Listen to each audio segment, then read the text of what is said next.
Hello everyone. तो कैसे हैं आप लोग। उम्मीद करता हूं आप लोग अच्छे होंगे। आज जो हम पढ़ने वाले हैं क्लॉजेस। जिससे पिछले वीडियो में हमने इंट्रोडक्शन पढ़ा था क्लॉज का। आज जो पढ़ने वाले हैं वो क्लॉज तीन टाइप के होते हैं। पहला मेन या प्रिंसिपल क्लॉज, दूसरा कोऑर्डिनेट क्लॉज, एक और होता है सबऑर्डिनेट क्लॉज। सबसे पहले बात करते हैं मेरे भाई क्लॉज होता क्या है। मैंने बता दिया है, फिर भी देख लेते हैं। क्लॉज का मतलब होता है सब्जेक्ट और प्रेडिकेट। किसी ग्रुप ऑफ वर्ड्स में अगर एक सब्जेक्ट है, एक प्रेडिकेट है, तो उसको क्लॉज बोलेंगे। चाहे मीनिंग कंप्लीट आए या इनकम्प्लीट, डज नॉट मैटर। चलिए सबसे पहले बात करते हैं प्रिंसिपल क्लॉज, या इसका एक और नाम होता है मेन क्लॉज। मेन क्लॉज बोलो या प्रिंसिपल क्लॉज बोलो, ठीक है। तो मेन क्लॉज या प्रिंसिपल क्लॉज क्या होता है, डेफिनेशन देखिएगा मेरे भाई। लिखा हुआ है द क्लॉजेज, यानी वैसे टाइप के क्लॉजेज विच हैव, जिनमें होता है, क्या होता है, एक सब्जेक्ट एंड अ प्रेडिकेट। अरे कोई भी क्लॉज लिखिएगा तो उसमें एक सब्जेक्ट और एक प्रेडिकेट आएगा ही। तो अगर एक सब्जेक्ट हो, एक प्रेडिकेट हो, एंड और हुज मीनिंग इज इंडिपेंडेंट, मतलब एक सब्जेक्ट और एक प्रेडिकेट होता है, वो क्लॉज होता है। और जिसका मीनिंग इंडिपेंडेंट हो, यानी जिसका मीनिंग किसी पे डिपेंड नहीं हो, आर कॉल्ड मेन क्लॉजेज। वैसे क्लॉजेज को हम बोलते हैं प्रिंसिपल क्लॉजेज। यानी वैसे क्लॉजेज होंगे जिसका मीनिंग किसी पे डिपेंड नहीं करेगा। जैसे एग्जांपल में देखिएगा, लिखा हुआ है if she comes I will not go there. यदि वो आएगी मैं वहां नहीं जाऊंगा। यदि वो आएगी मैं वहां नहीं जाऊंगा। इस सेंटेंस से बताइए पहले कितना क्लॉज है। तो देखिएगा, एक सब्जेक्ट और ये इसका प्रेडिकेट है। सब्जेक्ट ये हो गया, ये इसका प्रेडिकेट हो गया, एक क्लॉज। फिर ये सब्जेक्ट और ये इसका प्रेडिकेट, दो क्लॉज। और दोनों क्लॉज को जोड़ने के लिए हमने किसका यूज किया है, कंजंक्शन का। इफ है कंजंक्शन, ध्यान रखिएगा। क्लॉजेस को जोड़ने के लिए आता है कंजंक्शन। और क्लॉज को पहचानने के लिए मेरे भाई सबसे इंपॉर्टेंट चाहिए, आपको पता होना चाहिए कंजंक्शन। कंजंक्शन की नॉलेज तो होनी ही चाहिए। देखिएगा, अब जब हम सॉरी जब इसमें हम क्लॉज पहचानेंगे तो हम कहेंगे कि यहां से यहां तक एक क्लॉज है। कंजंक्शन को छोड़ना नहीं है। जब भी कंजंक्शन आएगा तो अपने बाद वाले क्लॉज के साथ होता है। और यहां से यहां तक एक क्लॉज है। इफ सी कम्स एक क्लॉज है, I will not go there दूसरा क्लॉज है, ठीक है। तो इसमें प्रिंसिपल क्लॉज कौन है, तो जिसका मीनिंग इंडिपेंडेंट हो। इंडिपेंडेंट का मतलब क्या होता है, उसका मीनिंग किसी पे निर्भर नहीं करता है। अगर उसको अलग हटा दिया जाए तो अपने आप में एक कंप्लीट सेंटेंस भी बन जाता है। इन दोनों में कौन है, ये वाला I will not go there, ये है प्रिंसिपल क्लॉज। शॉर्ट में लिख रहे हैं पीसी प्रिंसिपल क्लॉज। क्योंकि देखिए, I will not go there को अगर सेपरेट भी कीजिएगा तो अपने आप में एक कंप्लीट सेंटेंस भी बन जाएगा कि I will not go there. लेकिन इसको देखिए, इफ सी कम्स, यदि वो आएगी। अगर केवल इतना कहा जाए कि यदि वो आएगी, तो ये अपने आप में मीनिंग कंप्लीट नहीं कर पा रहा है। ये डिपेंडेंट है, ये इंडिपेंडेंट नहीं है। ये वाला इंडिपेंडेंट है। पहचानने का सबसे आसान तरीका ये होता है कि जब भी कोई मतलब सेंटेंस लिखा हो जिसमें एक से ज्यादा क्लॉजेज हैं, तो वैसा क्लॉज जिसके साथ कोई कंजंक्शन नहीं हो, वो होता है प्रिंसिपल क्लॉज। जैसे देखिएगा यहाँ पे, he is rich but he does not help the poor. इसका हिंदी मीनिंग, वो धनी है लेकिन he does not help the poor, वो गरीबों की मदद नहीं करता है। ये ही इज रिच एक क्लॉज है, he does not help the poor दूसरा क्लॉज है। कंजंक्शन को साथ में रखना है। कंजंक्शन किसके साथ है, पहले वाले के साथ नहीं। कंजंक्शन हमेशा आता है अपने बाद वाले क्लॉज के साथ। यानी कंजंक्शन को इसके साथ इंक्लूड रखना है। कंजंक्शन को, जैसे यहां पे देखिए, इफ को अपने बाद वाले क्लॉज के साथ इंक्लूड करके रखना है, बट को इसके साथ वाले के साथ इंक्लूड करके रखना है। अगर इंक्लूड नहीं कीजिएगा, मान लो अगर इंक्लूड नहीं किए, तो he is rich, he does not help the poor, दोनों अपने आप में प्रिंसिपल क्लॉज ही है। सारा काम है, सारा खेल है कंजंक्शन का। तो यहाँ पे देखिए, कंजंक्शन इसके साथ है तो ये प्रिंसिपल क्लॉज नहीं है। ही इज रिच क्या है, प्रिंसिपल क्लॉज। तो प्रिंसिपल क्लॉज को पहचानना बहुत आसान है। जब भी किसी सेंटेंस में एक से ज्यादा क्लॉजेस हो, दो हो, तीन हो या चार हो, जिस क्लॉज के साथ कोई भी कंजंक्शन नहीं हो, वो होता है प्रिंसिपल क्लॉज। जैसे देखिएगा, एक और एग्जांपल लिखते हैं। She closed the door when I came. इसका हिंदी मीनिंग क्या होगा, सी क्लोज द डोर, उसने दरवाजा को बंद कर दिया, व्हेन आई केम, जब मैं आया। सबसे पहले clause she close the door, यहां से यहां तक एक क्लॉज। व्हेन आई केम, यहां से यहां तक एक क्लॉज, ये सब्जेक्ट इसका प्रेडिकेट, सी सब्जेक्ट है, क्लोज द डोर इसका प्रेडिकेट है। प्रिंसिपल क्लॉज कौन सा, जिसके साथ जो इंडिपेंडेंट है, ये है प्रिंसिपल क्लॉज। जिसके साथ कंजंक्शन हो, जैसे सारे WH वर्ड कंजंक्शन होते हैं, याद रखिएगा। यहाँ पे व्हेन कंजंक्शन है, यहाँ पे बट कंजंक्शन है, यहाँ पे इफ कंजंक्शन है, तो जिसके साथ कंजंक्शन होता है वो प्रिंसिपल क्लॉज नहीं होता है। और कंजंक्शन को हमेशा अपने बाद वाले क्लॉज के साथ रखा जाता है, तो ये होता है प्रिंसिपल क्लॉज।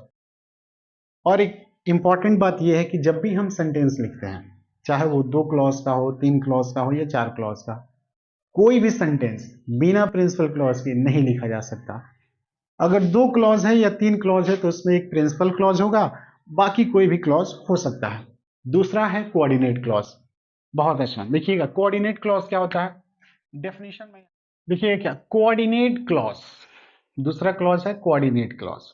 तो कोऑर्डिनेट क्लॉज होता क्या है, डेफिनेशन लिखा हुआ है, द क्लॉजेज यानी वैसे क्लॉजेज विच स्टार्ट विथ, जो स्टार्ट होते हैं कोऑर्डिनेटिंग कंजंक्शंस, किससे स्टार्ट होते हैं, कोऑर्डिनेटिंग कंजंक्शन से, आर कॉल्ड कोऑर्डिनेट क्लॉजेज, वैसे क्लॉजेज को कोऑर्डिनेट क्लॉजेज बोलते हैं। यानी वैसे क्लॉजेज जो शुरू होते हैं कोऑर्डिनेटिंग कंजंक्शन से, वैसे क्लॉज को बोलते हैं कोऑर्डिनेट क्लॉजेज। ठीक है, तो सबसे पहले अगर आपको पता ही नहीं है कि कोऑर्डिनेटिंग कंजंक्शंस कौन कौन से होते हैं, तो कैसे पता कीजिएगा कि वो क्लॉज कौन से कंजंक्शन से शुरू हो रहा है।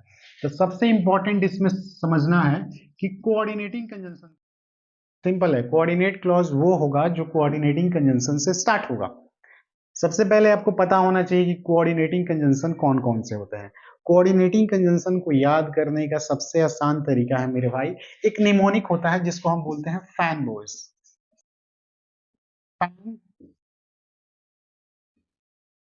वॉइस, अगर आपको ये याद है, शॉर्ट में निमोनिक होता है, ट्रिक है, तरीका हो सकता है याद करने का, फैन वॉइस। जैसे देखिएगा, एफ से होता है फॉर, ए से होता है एंड, एन से होता है नॉर, बी से होता है बट, बी से बट, ओ से हो गया और, वाई से हो गया येट, और एस से हो गया सो। बस इतना ध्यान रखना है, फैन बॉयज, ये जो फैन बॉयज होते हैं ये होते हैं कोऑर्डिनेटिंग कंजंक्शंस। एफ से फॉर, ए से एंड, एन से नॉर, बट, ओ से और, वाई से येट और एस से सो। ये फैन बॉयज जो है ना, ये होते हैं कोऑर्डिनेटिंग कंजंक्शन। अगर कोई क्लॉज इनसे स्टार्ट हो रहा है तो वो होता है कोऑर्डिनेट क्लॉजेस। देखिए जैसे कि मैं यहाँ पे एग्जांपल लिखता हूँ, तो एग्जाम्पल देखिएगा, मैंने यहाँ पे एक एग्जाम्पल लिख दिया है, और I help him and he pass, और दूसरा एग्जाम्पल मैंने यहाँ पे लिखा है, she is intelligent so everyone likes her. पहला एग्जाम्पल में देखिएगा कितने क्लॉज है, 2 क्लॉज है। पहला है I help him and he pass, मैंने उसकी मदद की और वो पास हो गया। आई हेल्प हिम, ये एक क्लॉज है। आई सब्जेक्ट है, हेल्प हिम इसका प्रेडिकेट है। एंड कंजंक्शन है जो दोनों को जुड़ रहा है। ही पास सब्जेक्ट और प्रेडिकेट है। यहां से यहां तक एक क्लॉज है। कंजंक्शन को अगर छोड़ दीजिएगा, अगर इसको हटा दिया जाए मेरे भाई, ये भी प्रिंसिपल क्लॉज और ये भी प्रिंसिपल क्लॉज, तो कंजंक्शन का ही खेल है। क्लॉज पहचानने में सबसे इंपॉर्टेंट रोल होता है कंजंक्शन का। अच्छा, हमें पहचानना है कोऑर्डिनेट क्लॉज। कोऑर्डिनेट क्लॉज कैसे पहचानेंगे, तो जो कोऑर्डिनेटिंग कंजंक्शन से स्टार्ट हो, जो फॉर से, एंड से, नॉट से, बट से, और से, येट, ये सो, किसी से स्टार्ट हो, फैन बोझ से स्टार्ट होने वाले क्लॉजेस जो होते हैं वो होते हैं कोऑर्डिनेट क्लॉजेस। ठीक है, इसमें आई हेल्प हिम, इसमें कोई कंजंक्शन नहीं है, ये है प्रिंसिपल क्लॉज। एंड कैसा कंजंक्शन है, ये जो एंड है, एंड कैसा कंजंक्शन है, कोऑर्डिनेटिंग कंजंक्शन, कोऑर्डिनेटिंग कंजंक्शन। अब कोऑर्डिनेटिंग कंजंक्शन से अगर कोई क्लॉज स्टार्ट हो रहा है, देखिए ये क्लॉज इस कंजंक्शन से स्टार्ट हो रहा है, इसलिए अगर ये कोऑर्डिनेटिंग कंजंक्शन से स्टार्ट हो रहा है तो इसलिए इस क्लॉज को हम बोलेंगे, इस क्लॉज का हम नाम देंगे कोऑर्डिनेट क्लॉज, सीसी। शॉर्ट में हमने लिख दिया सीसी, मतलब कोऑर्डिनेट क्लॉज। ये कंजंक्शन के कारण ही इसका नाम कोऑर्डिनेट क्लॉज है। अगर इसको इसमें इंक्लूड नहीं किया जाए तो ही पास्ट भी अपने आप में प्रिंसिपल क्लॉज हो जाएगा। तो कंजंक्शन इंपॉर्टेंट है, और कंजंक्शन को हमेशा अपने बाद वाले क्लॉज के साथ रखना है, ध्यान रखिएगा। हाँ, तो ये प्रिंसिपल क्लॉज, ये कोऑर्डिनेटिंग कंजंक्शन से स्टार्ट हो रहा है तो coordinate clause. She is intelligent, वो इंटेलिजेंट है सो एवरीवन लाइक्स हर, इसलिए सब उसको लाइक करते हैं। सी सब्जेक्ट इज इंटेलिजेंट इसका प्रेडिकेट, सो कंजंक्शन है, एवरीवन सब्जेक्ट है, लाइक सर उसका प्रेडिकेट है। दो क्लॉज है। सी इज इंटेलिजेंट कैसा क्लॉज? प्रिंसिपल क्लॉज जिसमें कोई कंजंक्शन नहीं है। सो है कोऑर्डिनेटिंग कंजंक्शन, दिख रहा है ना जी यहाँ पे, सो यहाँ पे एंड, यहाँ पे था एंड, ठीक है। ये कोऑर्डिनेटिंग कंजंक्शन, ये है कोऑर्डिनेटिंग कंजंक्शन। अगर कोई क्लॉज कोऑर्डिनेटिंग कंजंक्शन से स्टार्ट हो रहा है तो इस क्लॉज का नाम देंगे हम कोऑर्डिनेट क्लॉज। तो बहुत सिंपल है, कोऑर्डिनेटिंग कंजंक्शन से स्टार्ट हो तो कोऑर्डिनेट क्लॉज, अगर जिस क्लॉज में कोई कंजंक्शन नहीं हो वो है प्रिंसिपल क्लॉज। अच्छा एक और बात याद रखिएगा, मेन क्लॉज और कोऑर्डिनेट क्लॉज इन दोनों का एक और नाम होता है जिसको हम बोलते हैं इंडिपेंडेंट, इंडिपेंडेंट, इंडिपेंडेंट क्लॉज। मतलब मेन क्लॉज और कोऑर्डिनेट क्लॉज को हम क्या बोल सकते हैं? Independent clause. ये अलग है, थोड़ा सा ध्यान दीजिएगा, ये जो है ना यहां से,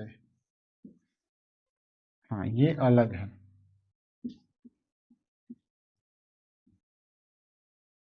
ऐसे है। ये इधर वाला है मेन या प्रिंसिपल क्लॉज, और उधर वाला है कोऑर्डिनेट क्लॉज। पहचानना तो बहुत आसान है, जिस क्लॉज में कोई कंजंक्शन नहीं हो वो हो जाएगा प्रिंसिपल क्लॉज, जिस क्लॉज के साथ हम कोऑर्डिनेटिंग कंजंक्शन को इंक्लूड कर देते हैं वो होता है कोऑर्डिनेट क्लॉजेस।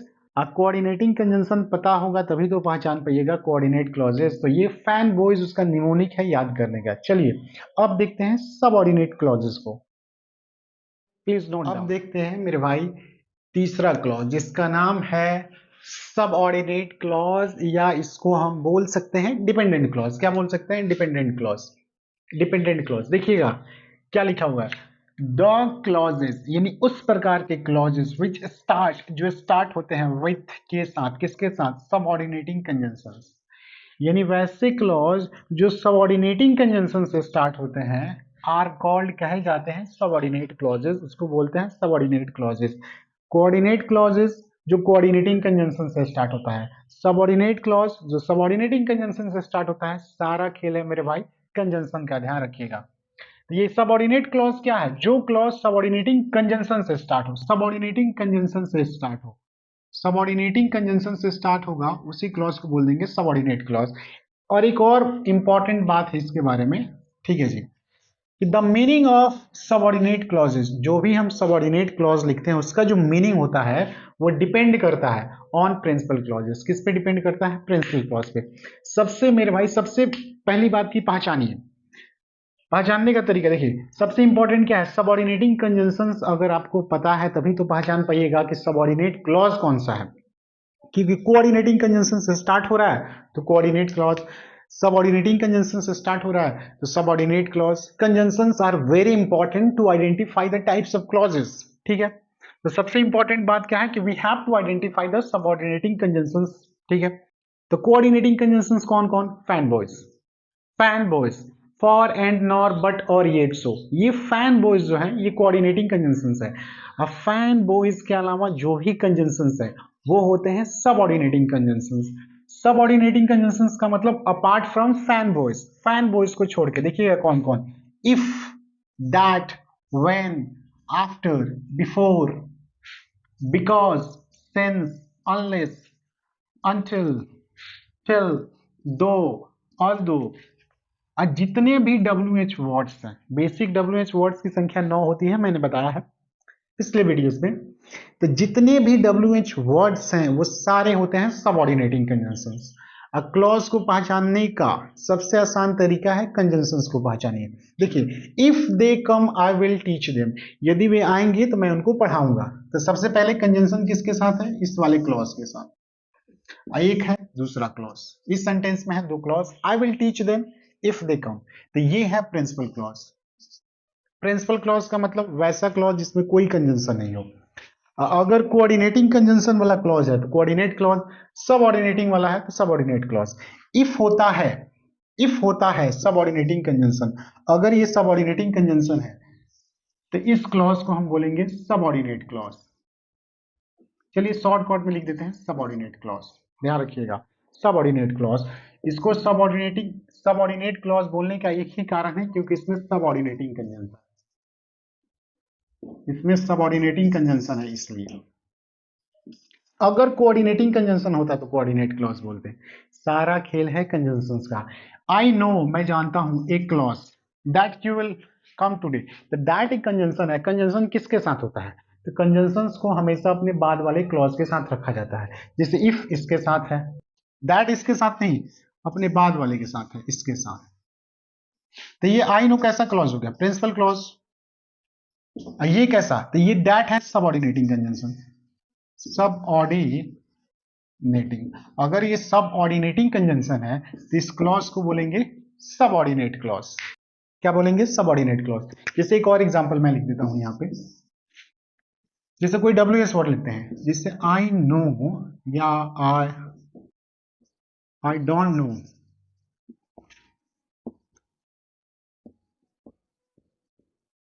Where she lives. मैंने लिखा I don't know where she lives, मैं नहीं जानता कि वो कहाँ रहती है। इसमें आई डोंट नो एक क्लॉज है यहां तक, आई डोंट नो। आई इसका subject, don't know predicate. Where एक कंजंक्शन है, सी सब्जेक्ट है, लिप्स प्रेडिकेट है। वेयर कंजंक्शन को बाद वाले के साथ लिखना है। जो भी WH word conjunction, WH word सारे कंजंक्शन भी होते हैं, ध्यान रखिएगा। तो आई डोंट नो कैसा clause? Principal clause. No conjunction, इसमें है सारे WH वर्ड। WH वर्ड होते हैं सबऑर्डिनेटिंग कंजंक्शन, तो सबऑर्डिनेटिंग कंजंक्शन है तो इस क्लॉज को बोलेंगे सबऑर्डिनेट क्लॉज। सबऑर्डिनेट क्लॉज तो बहुत आसान है, ध्यान रखिएगा। और एक और इंपॉर्टेंट बात मैंने क्या बताया है कि जो भी the meaning of subordinate clauses depend on principal clause, कि जो भी सबऑर्डिनेट क्लॉज का मीनिंग होगा वो डिपेंड करता है प्रिंसिपल क्लॉज पे। देखिएगा जैसे कि वेयर सी लिव्स, यहां पे देखिए पहला, इफ दे कम, अगर इतना को रखा जाए कि यदि वे लोग आएंगे तो आगे क्या, यदि वे लोग आएंगे तो आगे क्या, तो इस बात को कंप्लीट करने के लिए, मीनिंग को कंप्लीट करने के लिए हमें चाहिए प्रिंसिपल क्लॉज। तो वही लिखा गया है कि जो भी सबऑर्डिनेट क्लॉज है इसका मीनिंग डिपेंड करता है प्रिंसिपल क्लॉज को। यानी सबऑर्डिनेट क्लॉज के मीनिंग को पूरा करने के लिए हमें कौन सा क्लॉज चाहिए? Principal clause. यदि वे आएंगे तो आगे क्या, तो मैं उन्हें पढ़ाऊंगा, मैं उन्हें पीटूंगा, मैं उन्हें भेज दूंगा, कुछ भी। तो इतना आप नोट डाउन कर लीजिए। इसके बाद मैं और बताता हूं आसान तरीका पहचानने का।